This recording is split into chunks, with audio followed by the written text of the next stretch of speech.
Good morning everyone students. आज हम राजस्थान की कला और संस्कृति के अंतर्गत राजस्थान की लोक देवियों के बारे में अध्ययन करेंगे। लोक देवियों के बारे में आज हमारी पहली क्लास रहेगी और हम पढ़ने वाले हैं लोक देवियों के बारे में। लोक देवियां में कुल देवी किसे कहते हैं, आराध्य देवी किसे कहते हैं, इष्ट देवी किसे कहते हैं। तो चलिए क्लास की शुरुआत करते हैं। राजस्थान की प्रमुख लोक देवियां। राजस्थान की प्रमुख लोक देवियों में मतलब दो नाम यानी दो फैक्ट आएंगे। सबसे पहला फैक्ट ये होगा कि कुल देवी, क्या फैक्ट रहेगा, कुल देवी और आराध्य देवी।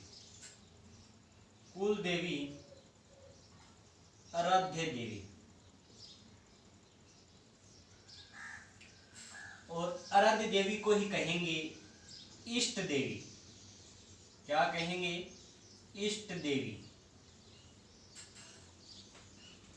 हमने पहले पढ़े थे लोक देवता। लोक देवता जिस प्रकार कुल देवी होती है उसी प्रकार क्या होते हैं, लोक देवता होते हैं। और हमने यह भी पढ़े थे कि आराध्य देवता,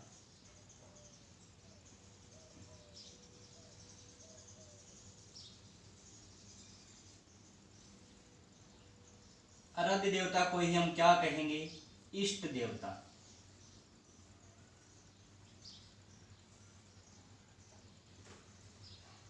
अब आप कहोगे सर इन दोनों शब्दों में कुछ अंतर है क्या?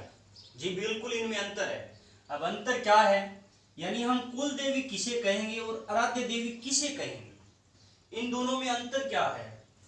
तो जो कुल देवी होती है, कुल देवी का अर्थ है साधारण शब्दों में कहे तो जिस वंश में जिस देवी का जन्म होता है और बाद में क्या होता है, उनकी मृत्यु हो जाती है और एक देवी का रूप ले लेती है, उसे हम क्या कहेंगे, कुल देवी कहेंगे। एक साधारण शब्दों में और समझाया जाए तो एक लड़की होती है, यानी किसी वंश की लड़की होती है, उनका जन्म होता है और उनकी क्या होती है, बचपन में मृत्यु हो जाती है या बाद में मृत्यु हो जाती है और एक देवी का रूप ले लेती है, उससे ही हम क्या कहेंगे, यानी वह लड़की उस कुल की क्या होगी, लोग कुल देवी होगी।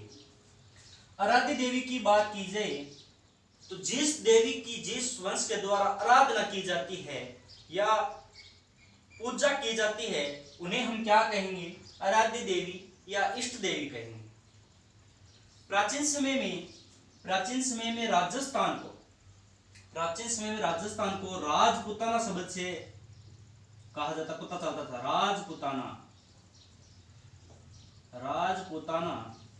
राजपुताना कह दो, कर्नल जेम्स टोड के शब्दों में राजस्थान कह दो, रजवाड़ा कह दो, ये शब्द राजस्थान के लिए ही लिए जाते थे पहले। अब हम बात किया जाए राजपुताना में, तो राजपुताना में अनेक क्या थी, रियासत थी। राजपुताना में अनेक रियासत थी। इन रियासतों के अंतर्गत अनेक वंश थे। क्या थे, अनेक वंश विद्यमान थे और इन वंश की अलग अलग क्या होती थी, इन वंश की अलग अलग कुल देवी होती थी। ध्यान देना, राजपुताना में अनेक रियासतें थी और इन रियासतों के अंतर्गत अनेक वंश थे और इन वंश की अलग अलग कुल देवी होती थी, उनकी आराध्य देवी होती थी। यह शब्द इन वंशों में अधिकतर दिया जाता था। अब हम बात करते हैं सबसे पहले जमुआई माता की। कौन सी माता की, जमुआई माता की।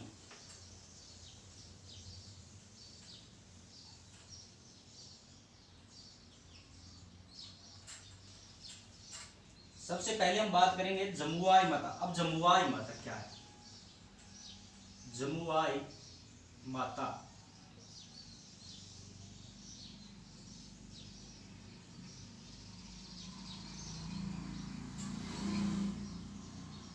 प्राचीन समय में एक प्रदेश था और वर्तमान में भी है। एक प्रदेश का नाम है ढूंढाड़ प्रदेश।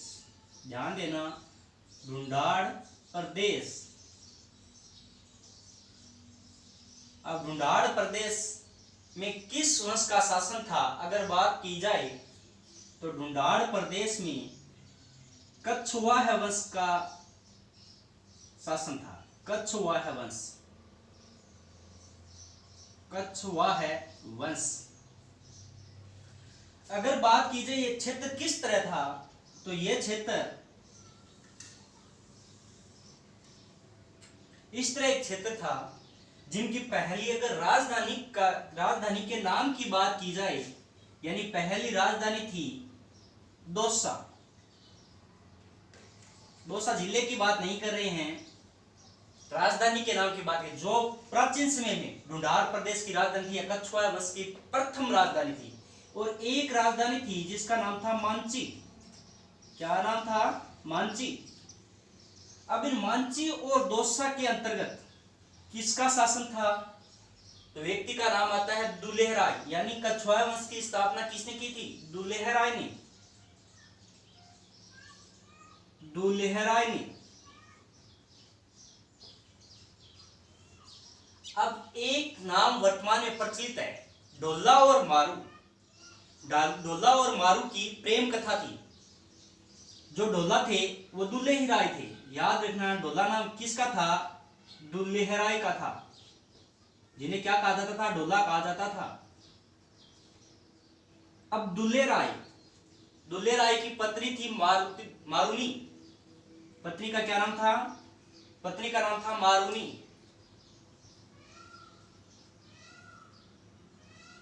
मारुनी। और इसे ही कहा जाता था मारू।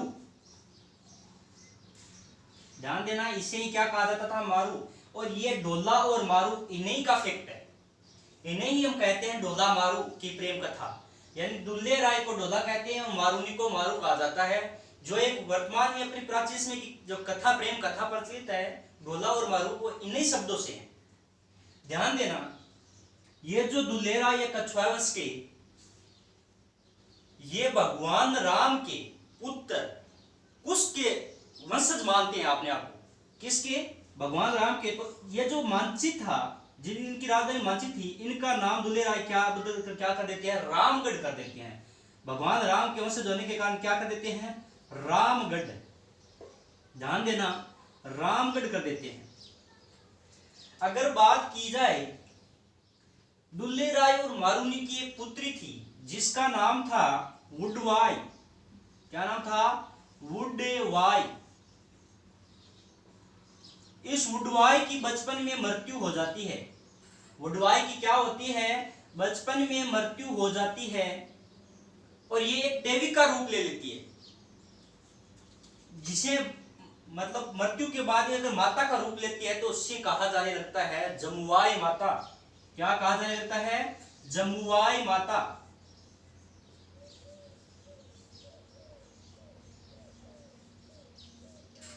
इन्हें जमुआई माता कहा जाने लगता है। और ये जमुआई माता किस वंश की कुल देवी है? मांची की। और मांची का वर्तमान नाम क्या है? रामगढ़ है। मतलब मांची से नाम बदलकर रामगढ़ रख दिया। अब जिस कुल की देवी है जमुआई माता, तो उस माता के नाम पर जो रामगढ़ था, इसका नाम बदलकर क्या रख दिया? जमुआ रामगढ़। माता के नाम पर ही नाम रख दिया जमुआ रामगढ़। ध्यान देना, बहुत शानदार कहानी है। जमुआई माता के नाम पर ही मांची, रामगढ़ और क्या नाम रख दिया गया? जमुआ रामगढ़। अब बात की जाए जमुआई माता के मंदिर की, तो जमुआई माता के मंदिर का निर्माण इनके पिता के ही द्वारा, दुलेहराय ढोला के द्वारा ही किया गया था, जिसे हम ढोलाराय अत्यधिक सुंदर होने के कारण इन्हें तेज कंवर, सुलह, तेज कंवर, सालव कंवर, इन नामों से भी हम क्या करते हैं? जानते हैं। अब बात करते हैं जमुआई माता के बारे में हम कौन से फैक्ट लिख सकते हैं या फिर कौन से फैक्ट ध्यान में रख सकते हैं। फैक्ट तो ये जो हमने पढ़ाया आपको, लेकिन इनमें से हम पुस्तक यानी बुक के अंतर्गत, नोट्स के अंतर्गत किस तरह याद करें या तैयार करें ट्रिक के आधार पर। तो ध्यान दीजिए, सबसे पहले हम बात करेंगे जो जमुआई माता है किस वंश की कुल देवी है। तो जमुआई माता कछवाहा वंश की, किस वंश की? कछवाहा वंश की आराध्य देवी है, कुल देवी? कुल देवी है। कछवाहा वंश की क्या है? कुल देवी है, कुल देवी। अगर बात की जाए इनके मंदिर का निर्माण कहां किया गया, ध्यान देना, इनका जो मंदिर है इसका निर्माण मैंने पढ़ा था जमुआ रामगढ़, जमुआ रामगढ़, जमुआ रामगढ़। अगर बात की जाए तो एक नाम बता, भगवान राम के वंशज होने के कारण जो मांची था उसका नाम बदल कर रखा गया था रामगढ़। और जो प्रथम राजधानी थी कछवाहा वंश की, मांची। और यह क्षेत्र किस शहर में स्थित है या किस जिले में स्थित है, तो हम बात करेंगे जयपुर में। अब हम कह सकते हैं जमुआई माता का मंदिर कहां बना हुआ है? जयपुर में। और किस वंश की कुल देवी है, तो कहेंगे कछवाहा वंश की। अगर मंदिर के निर्माण की बात की जाए, किसने करवाया था? इन्हीं के पिता के द्वारा, नाम था दुल्हेराय, दुल्हेराय। इन्हें हम कहते हैं तेजकरण, तेज कंवर।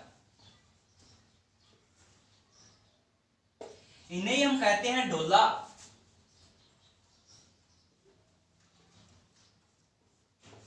इन्हें हम कहते हैं सालव कंवर। क्या कहते हैं?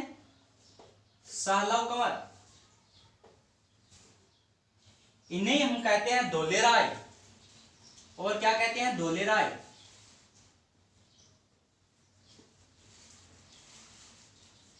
ये जो दुल्हेराय, तेज कंवर, ढोला, सालव कंवर, धोलेराय किसके नाम है? जमुआई माता के पिता का नाम है, जिन्होंने जमुआई माता के मंदिर का निर्माण किया था। और कहां किया था? जयपुर में किया था। यह थी अपने जमुआई माता। मैंने आपको बताया था कि जो ढूंढाड़ प्रदेश था इनमें दो राजधानियों का नाम बताया था, दौसा, ध्यान देना, दौसा, मांची। और दुल्हेराय के वंशज थे कोकले, उन्होंने एक राजधानी बनाई थी जिसका नाम था आमेर। और वर्तमान में जो जो जयसिंह थे, पहले राजा थे जयसिंह, इस आमेर का नाम बदलकर राजधानी कहां बना दी गई? जयपुर में। और वर्तमान में कहें तो जयपुर की राजधानी, ये जो राजस्थान की राजधानी वो जयपुर है। ये चार क्या थी? कछवाहा वंश, ढूंढाड़ प्रदेश जो था उसमें कछवाहा वंश की राजधानियां रही थी, दौसा, मांची, आमेर और जयपुर। ये थी अपने जमुआई माता, जो कछवाहा वंश की क्या थी? कुल देवी थी। अब हम बात करेंगे आराध्य देवी की, यानी आराध्य देवी। ऑल स्टूडेंट्स हर टॉपिक को ध्यान से पढ़ेंगे और अच्छी तरह से अगर एक बार आप इसका अध्ययन कर लेंगे ना, तो आपको बार बार बुक्स या गाइड में पढ़ने की आवश्यकता नहीं रहेगी। अब हम बात करेंगे शीला देवी, यानी शीला माता।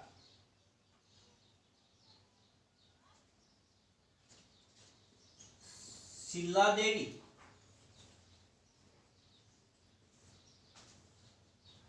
अगर बात की जाए शीला देवी की, शीला देवी कछवाहा वंश की क्या थी? कुल देवी नहीं थी, ध्यान देना। कुल देवी तो थी जमुआई माता, ये थी कछवाहा वंश की क्या थी? आराध्य देवी थी। कछवाहा वंश की, कछवाहा वंश की आराध्य देवी। आराध्य देवी कह दो या इष्ट देवी कह दो, एक ही बात है।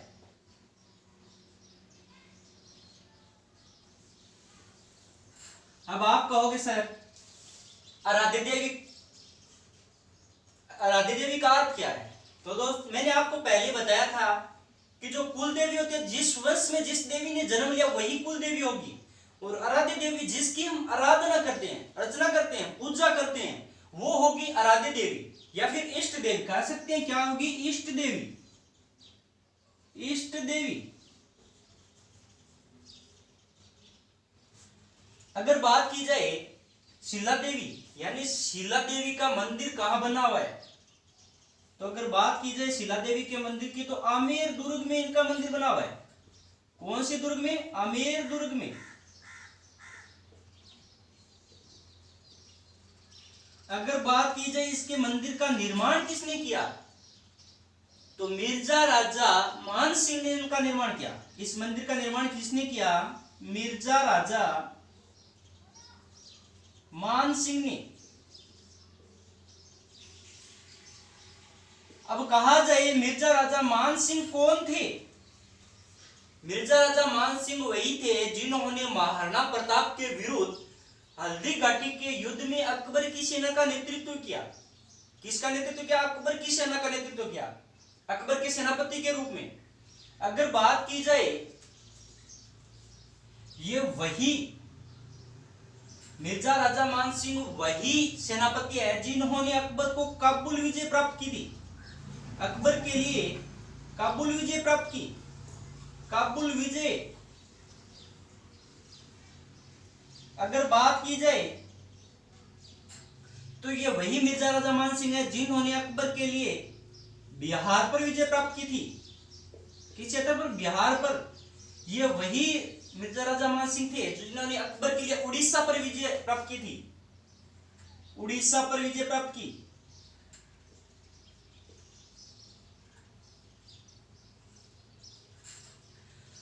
और 1594 ईस्वी में एक इनका अभियान रहा। सन 1594 ईस्वी में, कब? 1594 ईस्वी में बंगाल के दो क्षेत्र थे, पश्चिमी बंगाल और पूर्वी बंगाल। और यह अभियान उन्होंने किसके लिए किया था? अकबर के लिए। ध्यान देना, पश्चिमी बंगाल। और बात की जाए पूर्वी बंगाल की,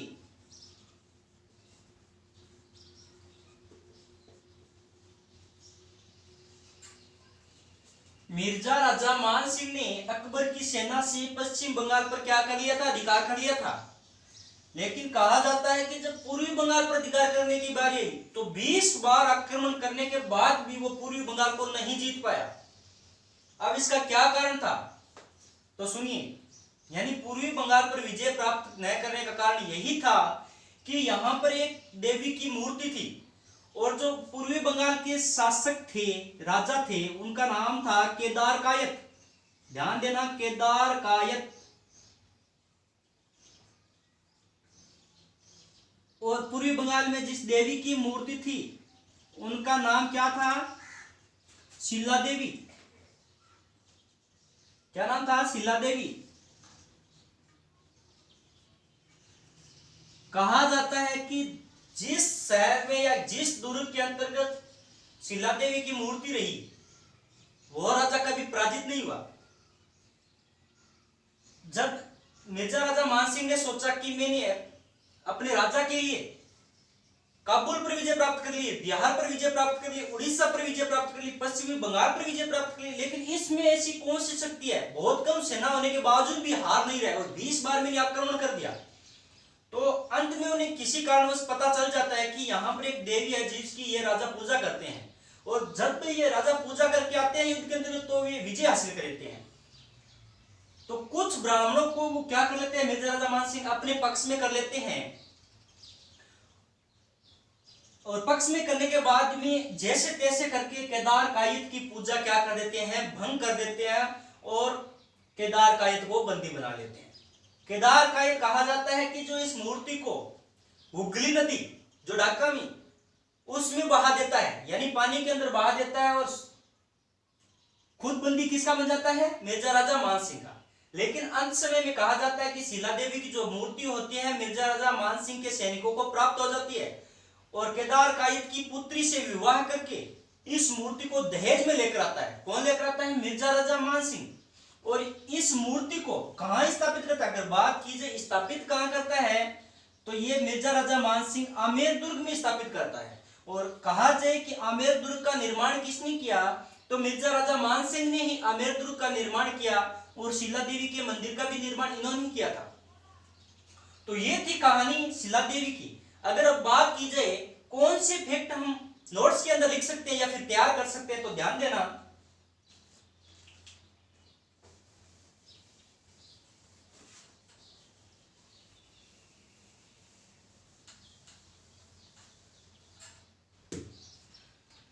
बंगाल अभियान के दौरान, बंगाल अभियान के दौरान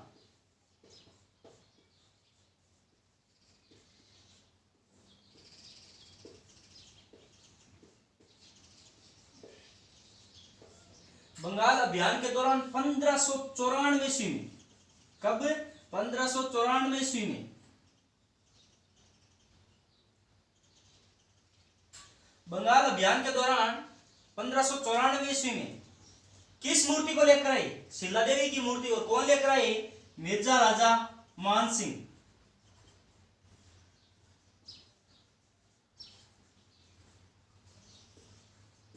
और उस मूर्ति को कहां स्थापित किया? आमेर दुर्ग में स्थापित किया। अगर बात की जाए इनके मंदिर की, यानी इनके मंदिर किस तरह था बना हुआ था, तो मंदिर का ध्यान देना, इनके मंदिर का निर्माण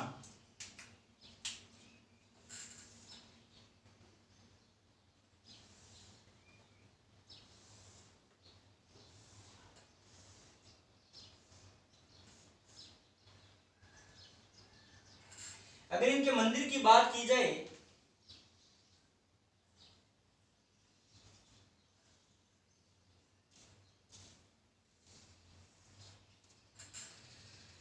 काले पत्थर की मूर्ति उत्कीर्ण की गई है। काले पत्थर पर उत्कीर्ण मूर्ति, काले पत्थर पर उत्कीर्ण मूर्ति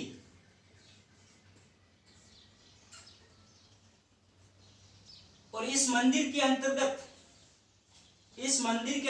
अष्टभुजा प्रतिमा लगी हुई है। अष्टभुजा, और अष्टभुजा किस देवी की है? तो बात की जाए अष्टभुजा शिला देवी की है, अष्टभुजा प्रतिमा। अगर बात की जाए ये दुर्ग कहां बना हुआ है, तो आमेर दुर्ग में, आमेर जयपुर में बना हुआ है। और किस वंश की आराध्य देवी है? कुल देवी तो जमुआई माता पढ़ाया था मैंने, ये आराध्य देवी है कछवाहा वंश की। अगर बात की जाए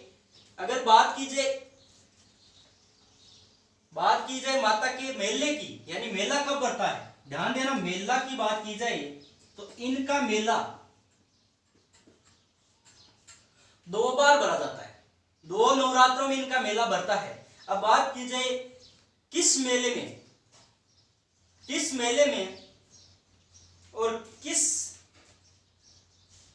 दिनांक को, या फिर कह सकते हैं किस तिथि को इनका मेला भरता है, तो बात करते हैं सबसे पहले चैत्र अमावस्या को।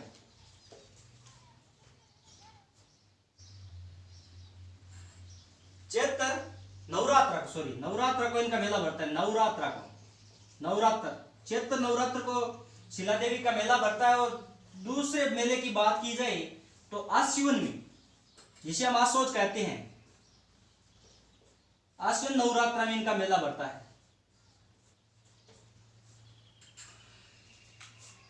तो ऑल स्टूडेंट्स, आज हमने जमुआई माता और शिला देवी के बारे में अध्ययन किया और ये कछवाहा वंश की आराध्य देवी और कुल देवी रही है।